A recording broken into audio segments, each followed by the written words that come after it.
Hello, my old friends. Are you still doing all right these days? The morning sits in its familiar stillness, not silent. Exactly, but steady. The kind of quiet you can only hear when you've lived long enough to recognize it. A slow hum from the refrigerator, the soft tick of the kitchen clock, and beside it, a small machine waiting patiently for my hand, the blood pressure monitor, the same one I used to recommend to everyone else. I used to believe I didn't need it. After 50 years in medicine, after thousands of patients, and just as many reminders to measure daily, I somehow convinced myself that knowledge alone could protect me. I knew every number by heart, the safe range, the danger zone, the symptoms to watch for. But knowing something and living it are two very different things. So, I let the cuff sit on the shelf for weeks. Sometimes, months. There were always small excuses. I feel fine. I'll check tomorrow. Monday doesn't matter. You tell yourself that enough times, and you start to believe it. Then came the morning I couldn't ignore anymore. The air felt heavy, like the world had forgotten to breathe. I wrapped the cuff around my arm, not out of concern, but out of boredom, just to see. The screen lit up, and that familiar sound filled the kitchen. Beep, beep, 178 over 94. It blinked, certain it was wrong. I checked again. Beep, beep, 176. My first instinct wasn't fear. It was denial, the kind that speaks softly. It must be the salt from last night. Maybe I didn't sleep well. Maybe it's the machine. I laughed, just a little. Then I didn't, because deep down, I knew exactly what it meant. I had told that same laugh to hundreds of patients, the chuckle that hides the tremor underneath. I remember sitting there, listening to my own pulse echo faintly in my ears. It wasn't racing. It wasn't panicking. It was steady, but tired, the kind of rhythm that says, "You've been ignoring me for too long." That morning, I realized how easily comfort turns into neglect. Retirement softens the edges. You move slower. You think slower, and somewhere between peace and idleness, you forget that the body still keeps score. I wasn't afraid of dying. I was afraid of what I had stopped respecting. You see, blood pressure isn't about numbers. It's about rhythm. For 50 years, I measured other people's rhythms, listened to their hearts through a cold stethoscope, nodding when I heard a strong beat, frowning when I didn't, but I had stopped listening to mine. I looked around the kitchen at all the small things that suddenly seemed to echo that realization, the spoon resting in the cup, the half-read newspaper, the faint steam rising and disappearing before it reached the ceiling.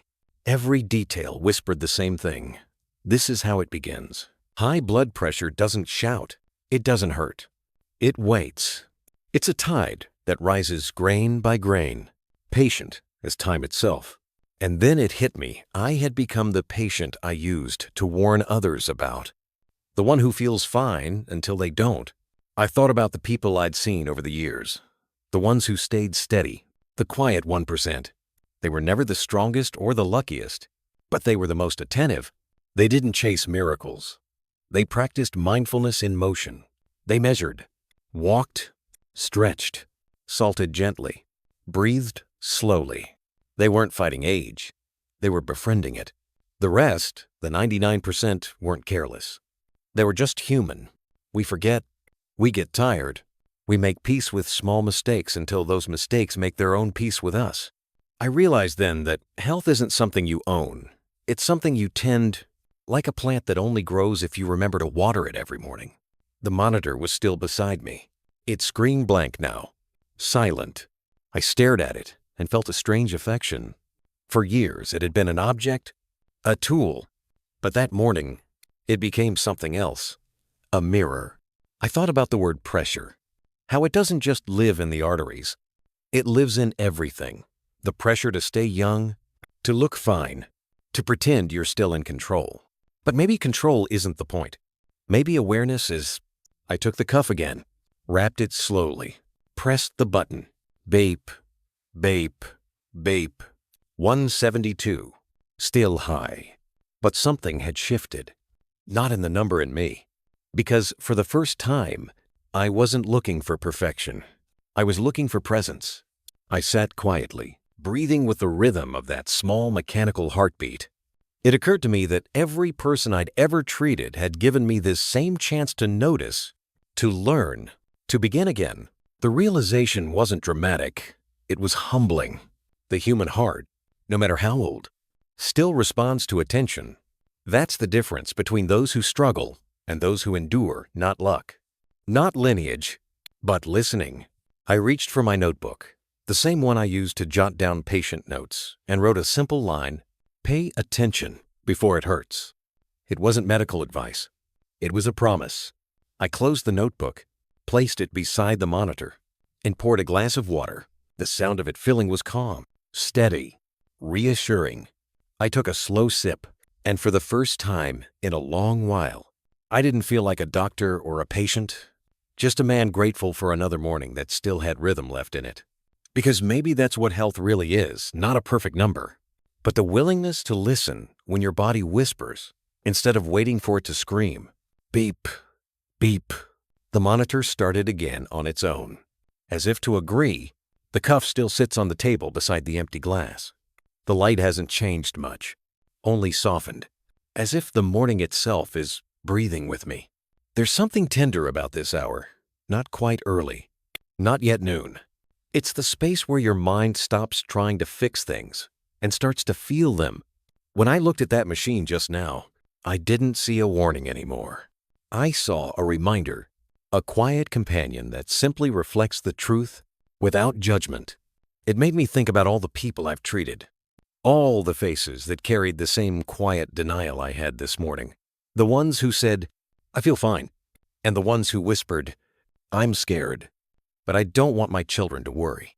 If there's one thing I've learned after 50 years, it's that numbers may measure the body, but empathy heals the heart. You can tell someone to reduce salt or take a walk, but until they forgive themselves for how long they've ignored their needs, they can't begin to change. I remember a man named Harold, 78. He came to me after his first mild stroke. He said, "Doc, I didn't think it had happened to me. I don't even eat chips." But what he did do was hold everything in the worries, the loneliness, the pressure to appear strong for his family. His arteries weren't the only thing tightening. His life was too. When I sat with him, we didn't talk about medication right away. We talked about mornings, about silence, about the moment between waking and rushing that sacred gap where you can either armor up or open up. I told him, every morning, before you check your pressure, talk to your heart. Ask it how it's doing. Then listen. He laughed. Of course. They always do. But a month later, he returned with a lighter step and a calmer voice. His blood pressure had fallen. Yes, but so had the weight he carried in his chest. He said, "I started walking at sunrise. I tell my heart I'm sorry. It seems to forgive me every day." That kind of forgiveness changes things. It doesn't erase the damage. It loosens its grip. I look down at my own hands now. Old, freckled, steady enough to still pour water without spilling. These hands once sutured wounds, steadied trembling shoulders, wrote prescriptions. But the most important thing they ever did was listen to the pulse beneath the skin, to the fear beneath the words. Sometimes I think the human body and the human soul speak the same language, just at different volumes. The body whispers first, a twinge, a stiffness, a number slightly too high. The soul shouts later, through regret, through exhaustion. The 1% are the ones who learn to hear the whispers early enough to respond kindly. That kindness isn't glamorous. It's not about discipline or willpower. It's about mercy. It's about saying, "I've ignored you long enough, now I'm here." The older I get, the more I see how healing depends on gentleness. Not softness, but gentleness. The strength to pay attention without scolding, to notice without panic. You can't bully your blood pressure into submission. You can't shame your heart into calmness. You can only invite it. That's what empathy really means, not pity. But partnership, the kind that says, "We'll get through this together, one breath at a time." I leaned back in my chair, listening to the hum of life around me, the kettle cooling, a bird somewhere outside, the steady rhythm inside my chest. Every sound belongs to the same symphony. For years, I treated the body like a machine that could be tuned Now, I see. It's more like a melody that needs to be heard. When I think about reflection, about what it means to look back, I realize it's not about regret. It's about recognition, about noticing what your younger self missed, not with anger, but with grace. I used to measure progress by lower numbers. Now I measure it by quieter mornings. Some days the numbers will rise again. They always do. The heart, after all, reflects life. And life is never constant. But when you start to listen, you stop being afraid of the fluctuations. You stop chasing stability and start cultivating steadiness. There's a difference between being alive and being aware that you're alive. Awareness is what the 1% have mastered. They wake up with gratitude, not worry. They take their readings not to prove control, but to maintain conversation. I think about Harold again, and about the hundreds like him, and about myself, sitting here, still learning. Maybe we all spend half our lives pretending we're invincible, and the other half learning how to apologize to our hearts. That's the true measure of wisdom, not in avoiding damage, but in repairing the trust we've broken with our own bodies. You can't rush trust. You rebuild it in quiet moments, one breath, one reading, one small act of care at a time. The morning light has shifted slightly now, painting the edge of the cup in gold. It feels like an unspoken reassurance. You're still here. You still have time. I pick up the cup again, slowly, carefully, not out of fear this time, but out of affection. I slip it around my arm like an embrace. The monitor hums. The air fills. And for a few seconds, the room seems to hold its breath with me. Bape, bape, bape, 168.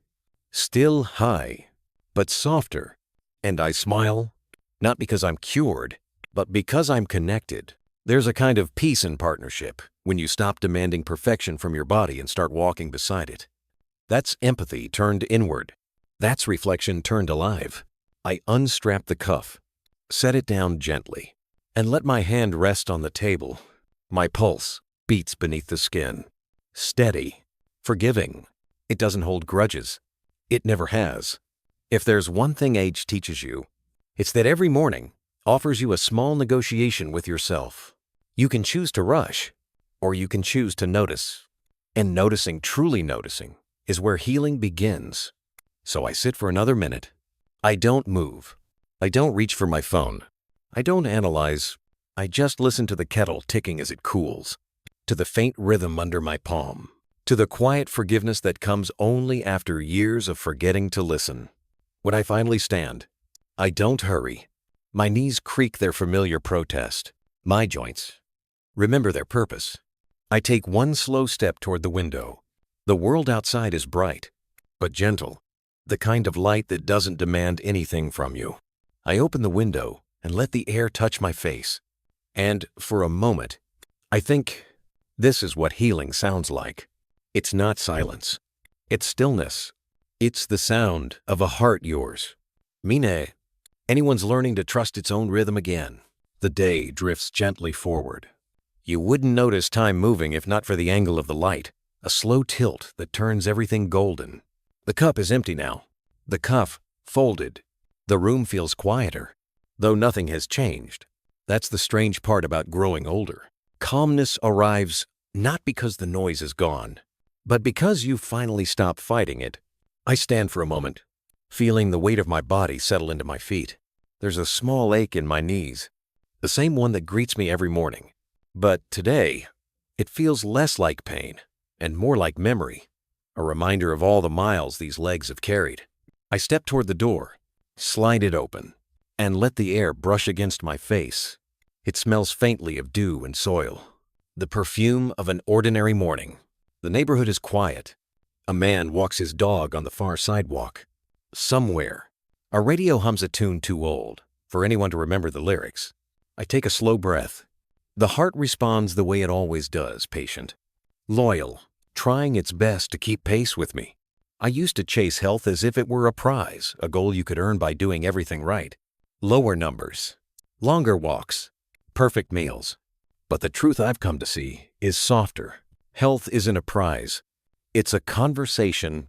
Some days, it whispers, Some days it sighs. Some days it stays silent until you stop long enough to listen. That's what the 1% know. The quiet few who live longer, steadier lives.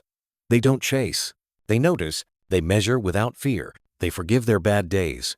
They go on small walks that look like nothing to the world, but mean everything to the heart.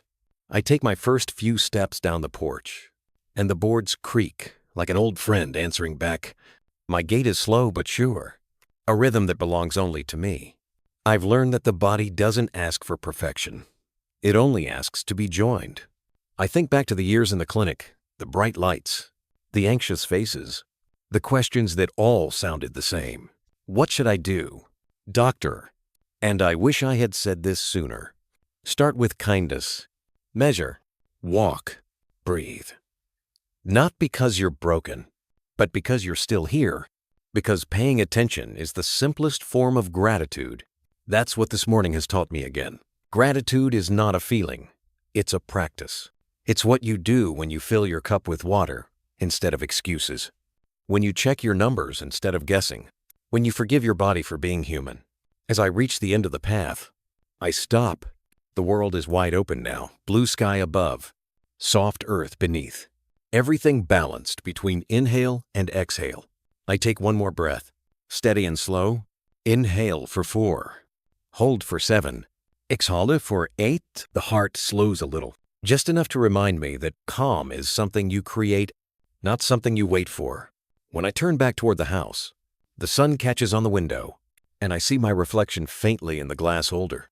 Smaller, but not fragile, just alive. There's a dignity in that, a quiet triumph that belongs to no one but time.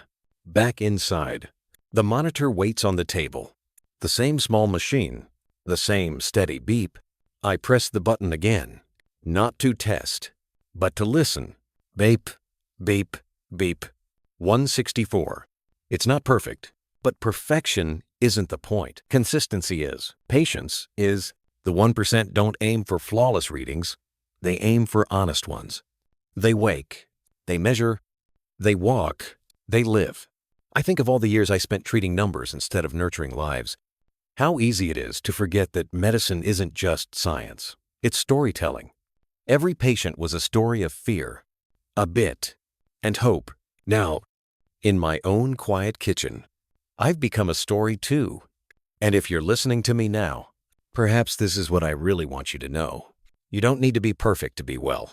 You only need to be present. Every morning, you check your pressure. Every step you take outside. Every meal you season a little lighter. Each is a sentence in the story your heart is still writing. I sit down again. The chair creaks. The same familiar sound.